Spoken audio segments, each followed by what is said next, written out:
Have you ever felt a strange, unexplained discomfort, even when your life looks perfectly fine from the outside?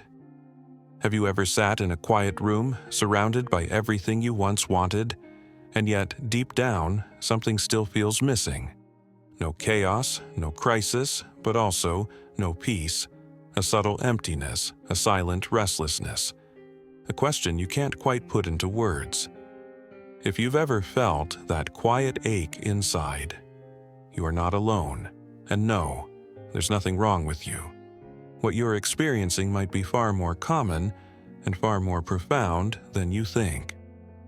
Before we dive into this eye-opening topic, I'd like to ask you for one small favor. If this kind of deep, thought-provoking content speaks to you, please take a moment to subscribe, hit the like button, and share your thoughts in the comments. Your voice matters, and it helps us grow this beautiful community of curious minds. Now, back to the question. What if I told you that this feeling, this invisible weight you carry, was something Freud predicted long ago? In his groundbreaking work, Civilization and Its Discontents, Freud explored one of the most unsettling truths of the modern world: that the very things meant to bring us peace may be the reason we feel so lost. And in the next few minutes, we're going to explore why. In other words, the version of you that's society. Freud believed that modern civilization, with all its order and structure, was built on one painful foundation: the suppression of your true self. Why celebrates is not the whole of you. It's what's left after your instincts have been silenced. According to Freud, every human being lives in a constant psychological battlefield. Two opposing forces shape the soul: desire and restriction, instinct and rule, nature and civilization.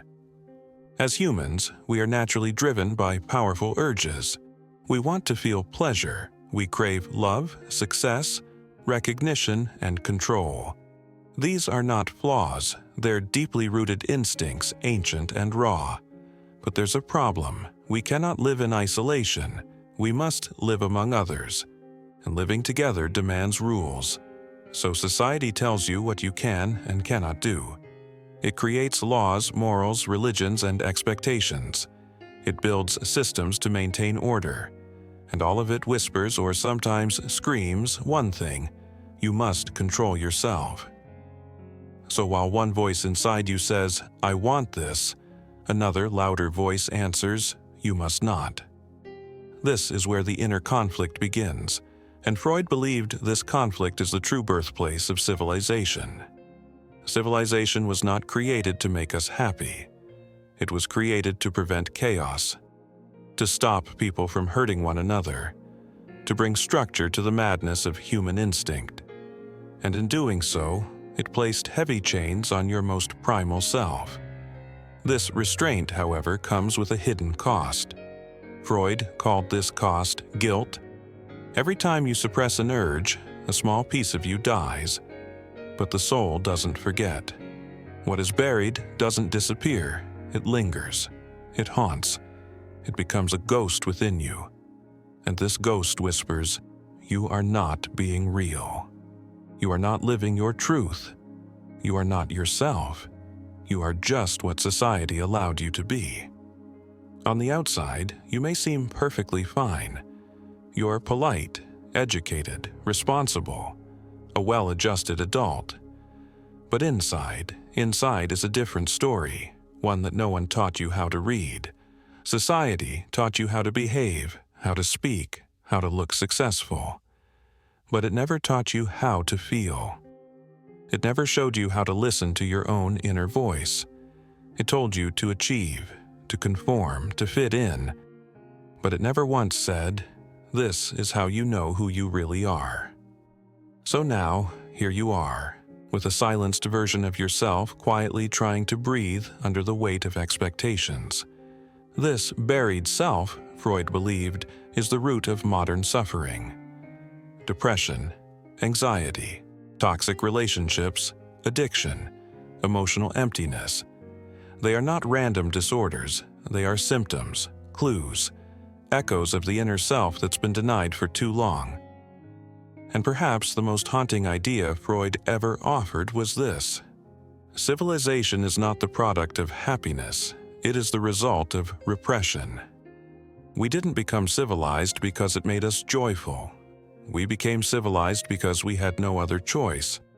We gave up our raw, authentic selves in order to survive in a world that demanded order. And now, that sacrifice has a cost. It returns to us in the form of a strange discomfort, an invisible sorrow, a quiet pain that no one else can see but you can feel. The question is no longer, what's wrong with me? The real question is, when did this deep inner restlessness begin? Freud believed that the roots of this inner conflict are planted early, deep in childhood. When you're a child, you're free. You act from pure instinct. You cry when you're sad. You shout when you're excited. You move, speak, laugh, feel, without shame. But then something begins to change. Little by little, you're taught how to behave. Be quiet. Don't say that. That's rude. That's shameful. Good kids don't do that. And so, you learn to suppress the parts of you that don't fit. Not because they're wrong, but because they're not accepted. You bury your impulses. You silence your curiosity. You hide your anger. You shrink yourself to survive. And all of this repression doesn't just disappear. It collects. It builds up in the unconscious, in the shadowy basement of the mind. This hidden place, Freud said, is the unconscious. And what we call the discomfort of modern life, that vague restlessness, that aching hollowness, is actually the voice of the unconscious crying out. Sometimes it speaks to you through a dream. Sometimes it breaks through in sudden rage. Sometimes it disguises itself as chronic fatigue or a feeling of being lost. Sometimes it shows up as addiction or in clinging too tightly to someone. Other times, it pushes you to run away from everyone. The unconscious doesn't speak in words, it speaks in patterns. And Freud once said something unforgettable. Until you make the unconscious conscious, it will direct your life, and you will call it fate. Let that sink in. As long as you don't know what you've buried inside you, your life won't really feel like yours. Your choices, your reactions, even your desires will be shaped by a hidden force you've never met.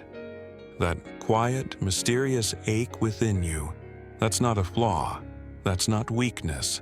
That is the echo of your forgotten self calling you back home. According to Freud, every human being longs for two things: freedom and belonging. But civilization offers you a painful trade: obey the rules or be cast out. And so, to avoid rejection, we sacrifice freedom. We play the part we were told to play, but the part of us that once felt wild, alive, and whole, that part never forgets. So is there a way out? Is peace possible? Freud was brutally honest. He said that total peace may be impossible in this world because civilization depends on repression to survive. But awareness is the first step. Not healing, not perfection, just awareness. Because real transformation begins the moment you stop running from your shadow and turn to face it. The parts of you that were silenced don't want to stay hidden. They want to be seen, understood, embraced, and only the things you face can be healed. While the world asks you to be good, polite, respectable, there's still a child inside you. A child who once cried, laughed, screamed, and was told to stop.